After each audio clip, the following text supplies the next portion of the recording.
From the moment that I wake up, put on my makeup, you were right there with me. Doesn't matter what I go through, you're my breakthrough. You know everything about me. You heard every prayer that came from my heart, and you love me. Yes, you love me. Woo! When I think of how you made me, it's amazing. I reflect your beauty every moment that I'm living. No counting your thoughts toward me. You're great. Coba hebat nggak?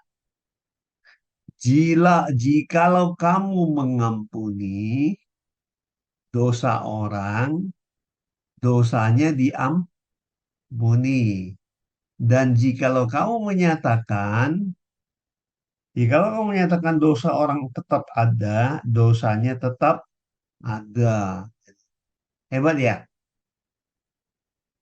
Jikalau kamu mengampuni dosa orang, dosanya diampuni. Dan jikalau kamu mengatakan dosa orang tetap ada, dosanya tetap ada. Hebat kan ya? Jadi ini kan sebenarnya apa maksudnya sih ya? Ya enggak? Apa maksudnya? Apakah kalau kamu bilang orang itu berdosa, dia pasti berdosa. Dia berdosa, kamu bilang kamu ampuni dia, dia terampuni gitu loh. Hebat ya, gitu kan? Nah, yang kita mau tahu nih sebenarnya apa sih maksudnya kalimat ini supaya jangan disalahgunakan gitu loh. Kita percaya bahwa Allah itu memberikan kuasa kepada kita, tapi digunakannya untuk apa? Kalau ini kan cukup luar biasa hebatnya ya, hebatnya kenapa? Kalau kamu bilang kamu mengampuni dosa orang, dosanya diampuni, hebat nggak kamu? Padahal kalau kamu baca dari Markus ya, Markus 2 ayat 5 sampai 10, Markus 5 ayat 10, Markus 2 ayat 5 sampai 10 tuh Yesus aja dimarahin sama orang Yahudi karena dia bilang sama orang yang dia sembuhkan itu waktu itu dia bilang gini, dosamu sudah diampuni. Orang Yahudi ngamuk, tau nggak? Itu ini ya, Markus 2 ayat 5 sampai 10 coba deh kamu lihat, coba perhatikan. Perhatikan, coba kamu tampilin dia. Ketika Yesus melihat imam mereka, berkatalah ia kepada orang lumpuh itu, "Hai anakku, dosamu sudah diampuni." Tetapi di situ ada juga duduk beberapa ahli Taurat. Mereka berpikir dalam hatinya, mengapa orang ini berkata begitu? Ia menghujat Allah. Ya, siapa yang dapat mengampuni dosa selain daripada Allah sendiri? Gitu, iya kan? Nah, kok berani amat ya?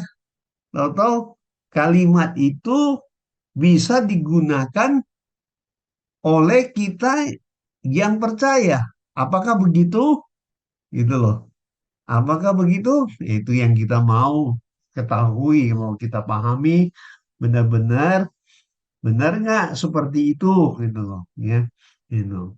Nah, memang sih coba ya kamu lihat ya. Kamu baca dari Kisah 1 ayat 8 coba. Kisah Rasul 1 ayat 8. Kisah Rasul 1 ayat 8. Ya kan?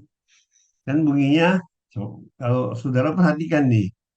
Tetapi kamu akan menerima kuasa kalau Roh Kudus turun ke atas kamu.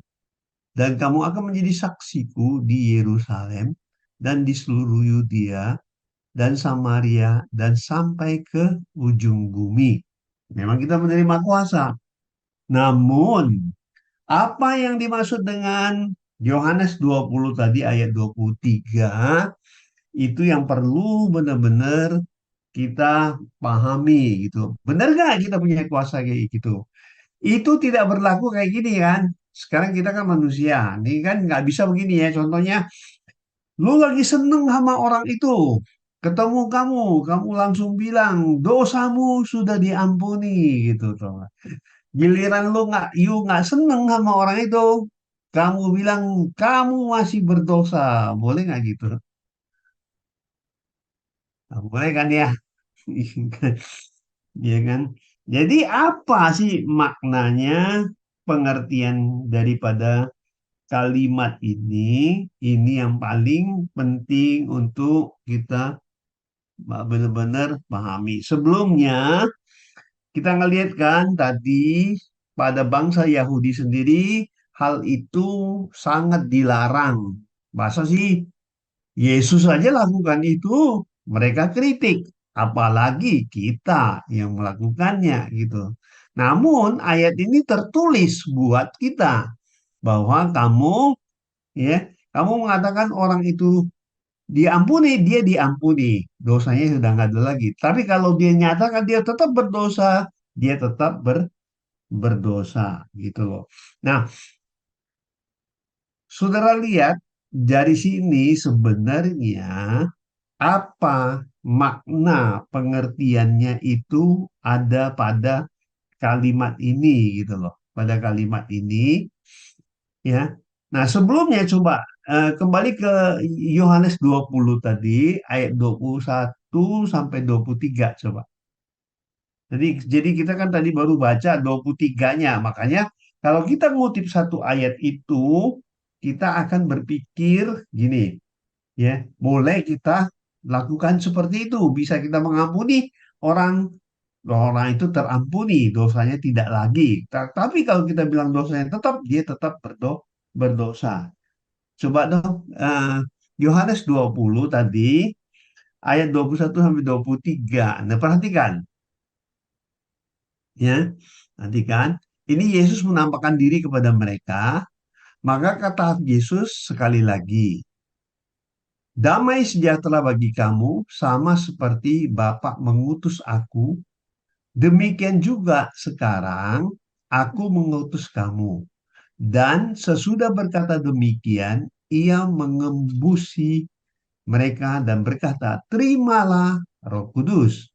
Jikalau kamu mengampuni dosa orang, dosanya diampuni. Dan jikalau kamu mengatakan dosa orang tetap ada, dosanya tetap ada. Jadi kuncinya benar nggak ada di tangan kamu. Kenapa kamu bisa mengampuni? Kamu bisa bilang dia tidak berdosa, gitu loh. Kenapa dia bisa tidak berdosa, gitu loh.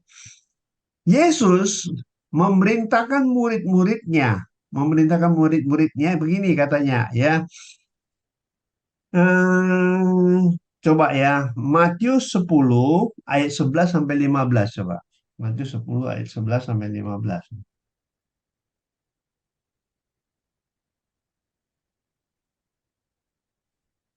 Oh, ya.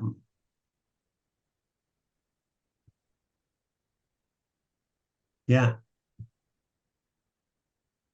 perhatikan ya.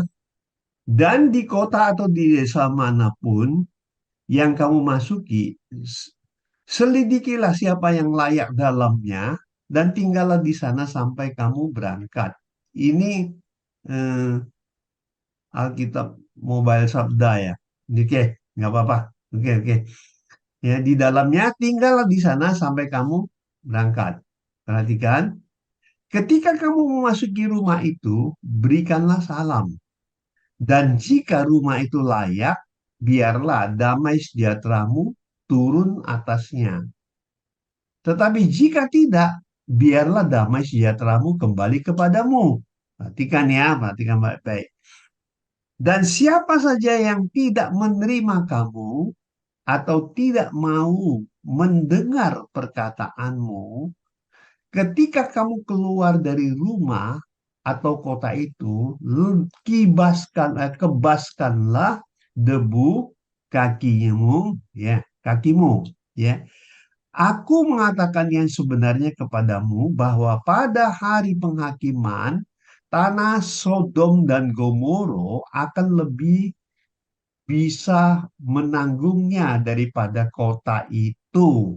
Atau ngerti nggak maksudnya?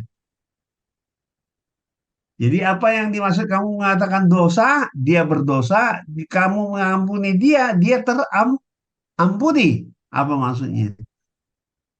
Kalau menurut kalimat ini berarti waktu kita pergi untuk memberitakan Injil, kalau orang itu menerima, berarti kamu telah melepaskan dia dari dosa dia. Kenapa? Karena kamu telah menyelamatkan dia. Makanya dosanya diampuni. Gitu. Namun, kalau kamu memberitakan firman kepada dia, dia tidak terima. Di sini disebut kota ya. Di sini disebut kota. Kalau dia tidak terima, bukankah berarti dosanya tetap ada pada dia karena dia belum menerima berita Injil dari kamu dan dia tetap masih dalam posisi berdosa, betul? Betul? Betul, Pak, betul. Jadi digunakannya untuk apa? Untuk memberitakan Injil. Jadi kenapa kamu mengatakan dia diampuni? Kalau dia terima Injil kamu, bukankah dia terima Yesus? Berarti dia menerima keselamatan. Nah, menerima keselamatan dengan sendirinya kan dosanya diampuni kan? Betul, Pak. Paham, paham. Hmm. Hmm, ya kan? Iya. Jadi kamu jangan takut kalau memberitakan Injil ke orang lain tuh kamu jangan takut. Kalau dia terima, berarti dia sudah diampuni. Kalau dia tidak terima, berarti dosa itu tetap ada pada dirinya. Yang mengatakan itu siapa? Bukankah Anda yang mengatakan itu gitu loh. Ya, ya. Paham, paham, paham, paham. Jadi gini ya, jadi gini. Apa maksudnya? You nggak perlu takut untuk memberitakan kebenaran tadi. Ya, nggak pernah takut untuk memberitakan kebenaran firman. Kalau kamu nggak diterima, berarti dosa dia masih tetap ada karena dia belum mendapatkan keselamatan dari Anda. Jadi Anda yang punya kuasa. Jadi sebenarnya sama nggak dengan kalimat ini? Kalimat ini ya. Eh, bahwa kunci surga itu ada di tangan kamu. Benar nggak? Shalom, shalom. Kunci Nyambung, surga Pak. ada di tangan kamu. Betul? Hmm. Ini si Raymond. Raymond semangat. Sudah makan belum Raymond? Sudah makan. Iya. Ini di chat juga. Oh rajin ya. Sama itu siapa sampingnya Helen ya? Helen ya? Elena. Waduh. Oh, sorry, sorry. Kangen ya, Pak ya? Iya. Oh, Ellen ya. Iya, jadi Iya. saya Oke. Nah, saudara perhatikan, saudara perhatikan. Berarti yang megang kunci surga itu adalah kamu. Coba dong Matius 16 ayat 19. Matius 16 ayat 19.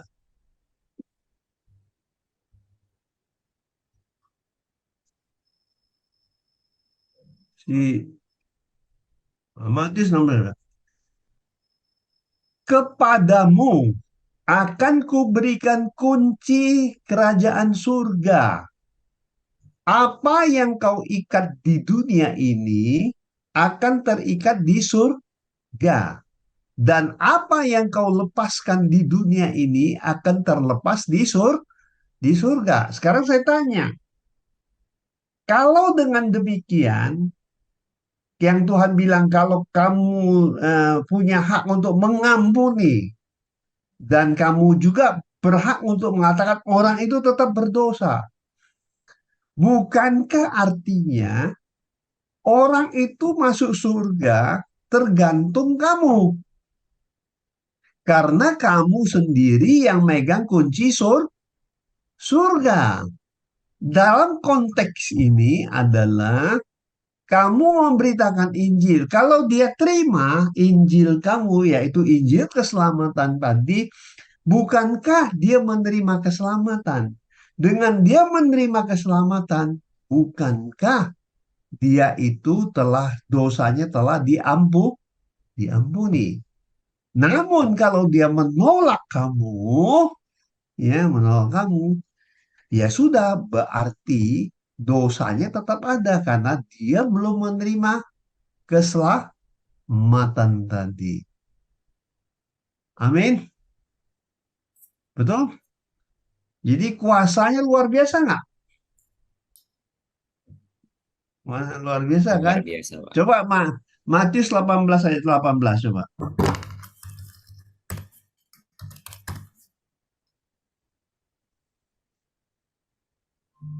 Nah, perhatikan. Sesungguhnya aku berkata kepadamu, apa yang kamu ikat di dunia akan diikat di surga.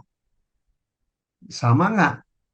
Apa yang kamu ikat di dunia, apa yang kamu injilin mereka, kalau mereka terima, mereka naik dapat surga. Jadi gitu ya, sesungguhnya aku berkata kepada apa yang kamu ikat di dunia akan diikat di surga, dan apa yang kamu uraikan di dunia akan diuraikan juga di surga.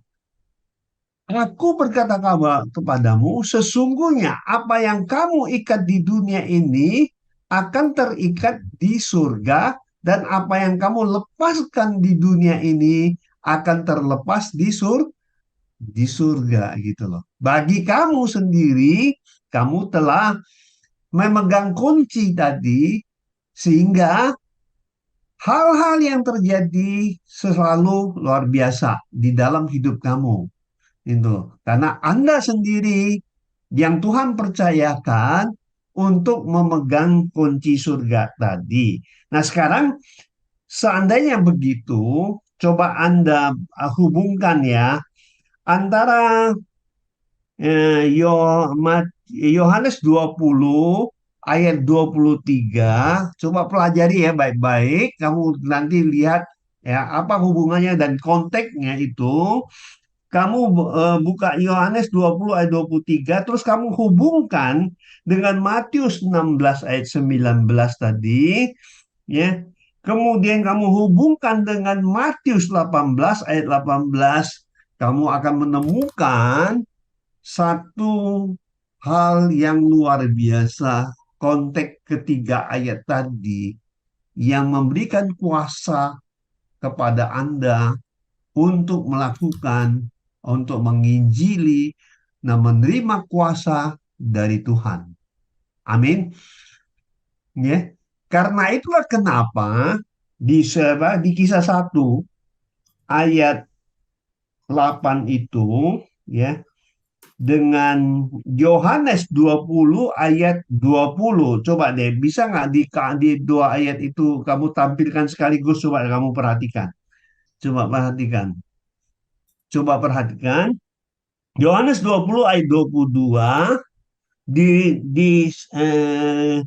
kemudian dihubungkan dengan Kisah Rasul ayat 1, Kisah Rasul 1 ayat 8. Coba. Bisa nggak tampilin dua-duanya? Bisa, Pak. Bisa, coba tampilin dua-duanya.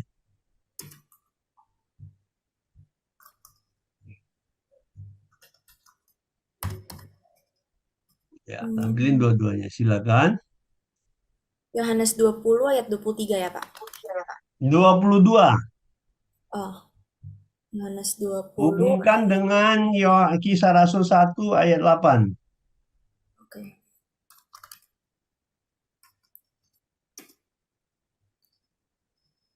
Kisah 1 ayat 8, coba hubungkan. Tuh, lihat, perhatikan. Iya kan ya?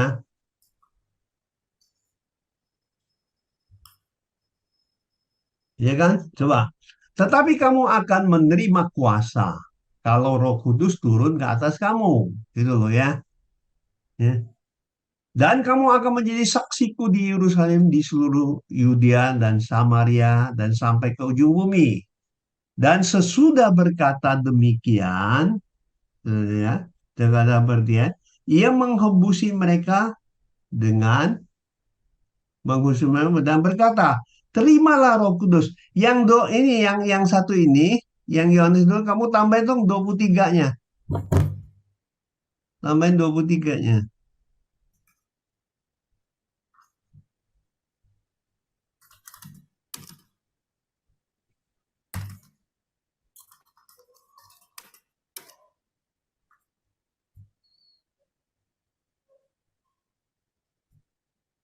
Ya, coba perhatikan. Perhatikan. Perhatikan. Di sini kan kita menerima kuasa. Kisah ini kan. Tetapi kamu akan menerima kuasa kalau Roh Kudus turun ke atas kamu. Dan kamu akan menjadi saksiku di Yerusalem dan di seluruh Yudea. Ini menjadi saksi itu kan artinya kita melayani. Menjadi saksi itu kan menginjili. Memberitakan firman. Kan gitu. Ya. Itu kamu menerima kuasa. Nah, di sini waktu Yesus ketemu muridnya dan sesudah berkata demikian, ia mengembusi mereka dan berkata, terimalah Roh Kudus. Dengan kuasa Roh Kudus inilah, jikalau kamu mengampuni dosa orang, dosanya diampuni. Dan jikalau kamu mengatakan dosa orang tetap ada, dosanya tetap ada. Paham? Nurin, Hmm. paham ya? Hmm. Iya. Ya kan? Dan di sini ada kita nih kalau kita perhatikan ya, kalau kita perhatikan dengan baik, banyak ayat-ayat yang mendukung untuk mengatakan hal-hal yang seperti itu gitu loh.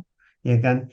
Coba ya, coba sekarang tampilin tiga-tiganya. Kamu perhatikan, tampilin tiga. Ini kita lagi belajar nih, ya, kita lagi belajar sama-sama. Kamu tampilin tadi yang saya bilang Yohanes 20 dari Matius 16 ayat 19, Matius 16 19, Matius 18 ayat 18, terus Yohanes 20 ayat 23. Coba tampilin tiga-tiganya. Jadi kita lihat hubungannya. Jadi kita ngerti benar-benar. Ellen belum ngantuk kan Ellen ya?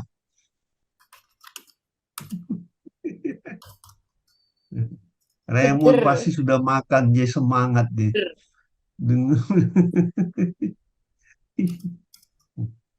Iya. Kesenja Coba dong lagi, tampilin Pastor. Matius 16 ayat 19.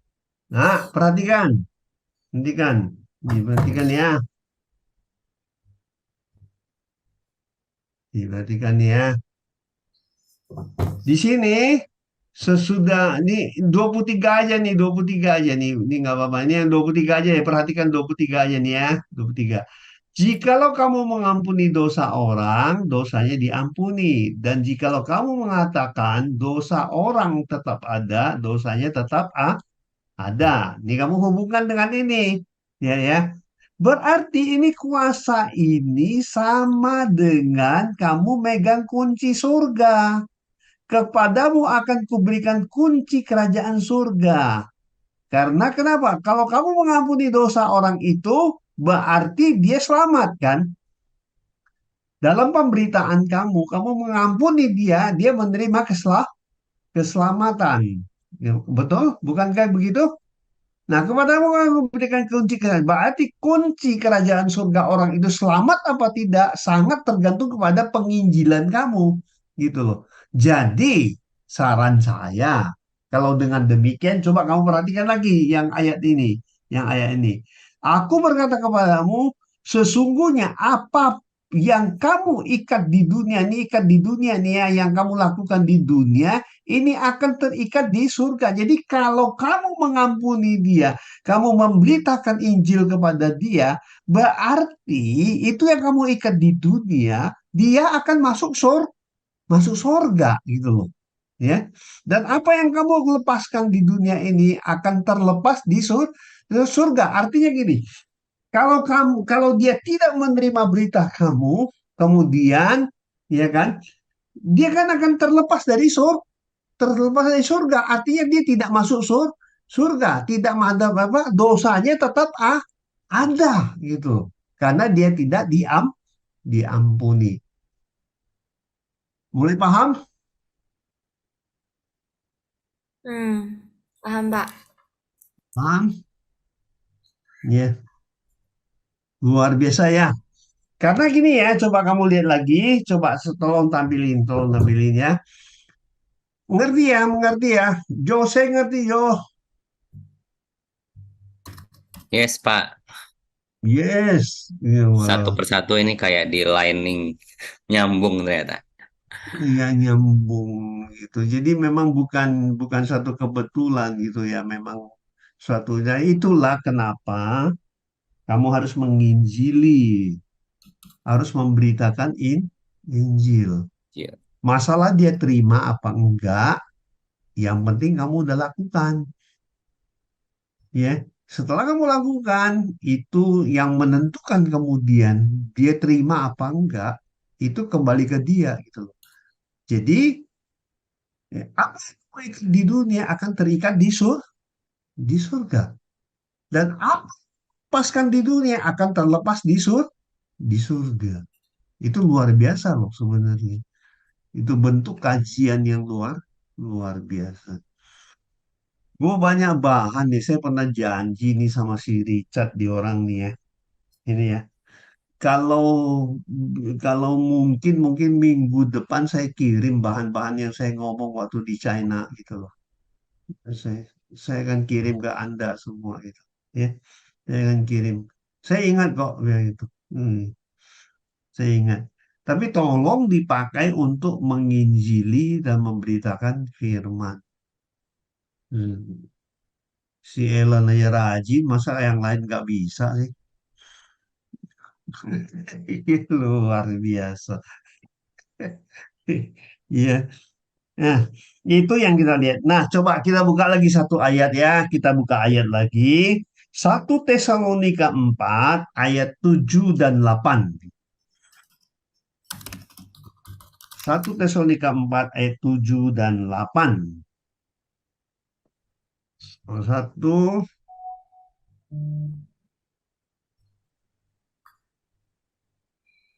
ya perhatikan. Allah memanggil kita bukan untuk melakukan apa yang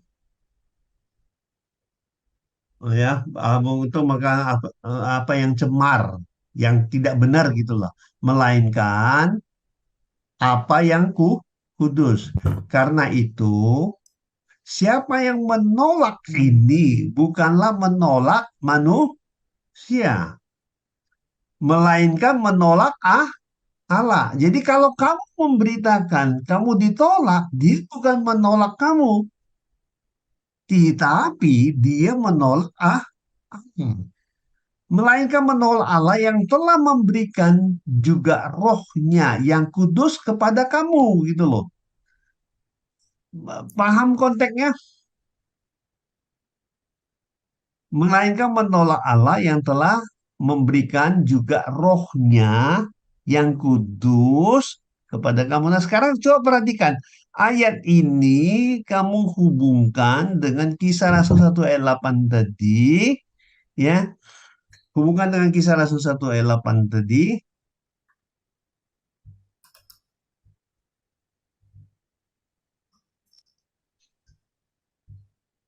Ya, coba hubungan dengan Kisah Rasul 1 ayat 8 tadi, kamu akan jelas gitu loh, gitu loh. Waktu kamu terima Roh Kudus itu, Tuhan memberikan kuasa kepadamu. Coba perhatikan. Perhatikan.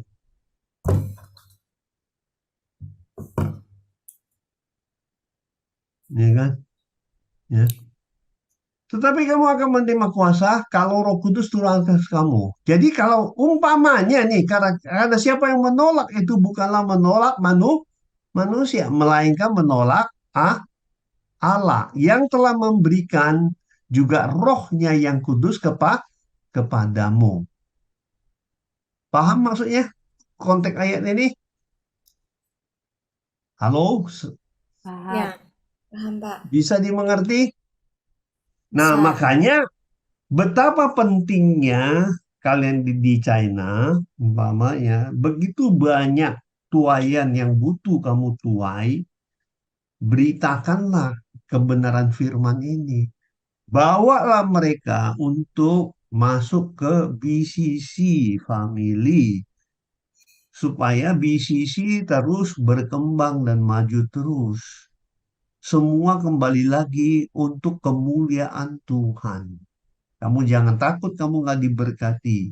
Kalau melihat ini, apa yang kita lakukan itu semuanya untuk kemuliaan dan kebesaran Allah. Karenanya, ya, kalau kamu baca di Matius 6 ayat 31 dibilang gini, mungkin sudah hafal ya. Carilah kerajaan Allah dulu. Makanya semua akan ditambahkan kepadamu gitu. Kalau kamu baca namanya dari Matius 6 tadi ayat 31 kalau nggak salah sampai 32, 33, 34, 35 itulah yang dimaksud.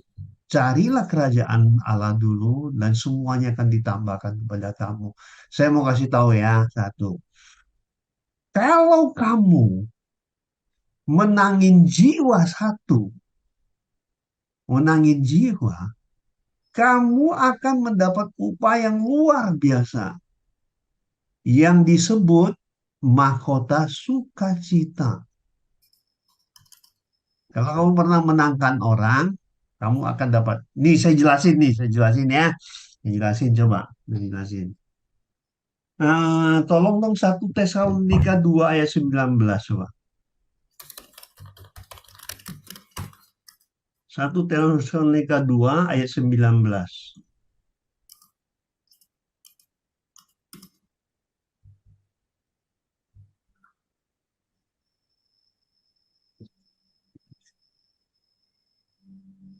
Oke, perhatikan ya, perhatikan. Ya. Sebab siapakah pengharapan kami atau sukacita kami atau mahkota kemegahan kami di hadapan Yesus Tuhan kita pada waktu kedatangannya. Kalau bukan kamu, sebab siapakah pengharapan sukacita atau mahkota kebanggaan kami di hadapan Tuhan Yesus pada kedatangannya? Bukankah kamu? Ngerti nggak maksudnya? Ngerti maksudnya? Saya kasih contoh ya. Kasih contoh. Ibu Rika. Ibu Rika nih ya. Ibu Rika menangin saya. Membawa saya jadi orang percaya umpamanya. Umpamanya ya. Saya tadinya bukan orang percaya, tapi dia bawa saya menjadi orang percaya. Ya, udah. Sekarang waktu pengangkatan kita sama-sama datang di hadapan Tuhan Yesus. Ya kan? Yang menjadi sukacita, yang menjadi kebanggaan Ibu Rika apa? Jiwa apa? Orang-orang yang Saya kan? Heeh. Iya, Saya yang dimenangin, bukan? iya. Coba kembali lagi ke ayatnya, coba kembali lagi ke ayatnya, kembali lagi ke ayatnya. Perhatikan, kembalikan ke ayatnya gitu loh. Nah, sebab siapakah pengharapan kami atau sukacita kami atau mahkota kemegahan kami di hadapan Yesus Tuhan kita pada waktu kedatangannya kan, artinya kan waktu dia datang kan dia ngelihat kita kan sama-sama nih menghadap dia nih. Apa yang menjadi kebanggaan Ibu Rika? Kalau bukan Kamu artinya saya kan yang dimenangkan. Sebab siapa harapan, sukacita, atau mahkota kebanggaan kami? Kalau Ibu, apa yang menjadi kebanggaan Ibu Rika? Apa yang membuat dia senang? Karena apa? Karena di hadapan dia, di hadapan Tuhan Yesus, dia sudah jelas, dia menangin saya. Berarti, ya, berarti apa? Bu Rika dengan menginjili dan menangkan jiwa, dia bisa mendapatkan mahkota sukacita. Terserah Anda sudah dengar, you mau lakukan apa enggak, itu terserah itu loh. Iya kan? Nah, itu luar biasa itu. Sebenarnya kalau kita mau menginjili dan menangkan jiwa. Amin. From the moment that I wake up, put on my makeup, you were right there with me. Doesn't matter what I go through, you're my breakthrough. You know everything about me. You heard every prayer that came from my heart, and you love me. Yes, you love me. Woo! When I think of how you made me, it's amazing. I reflect your beauty.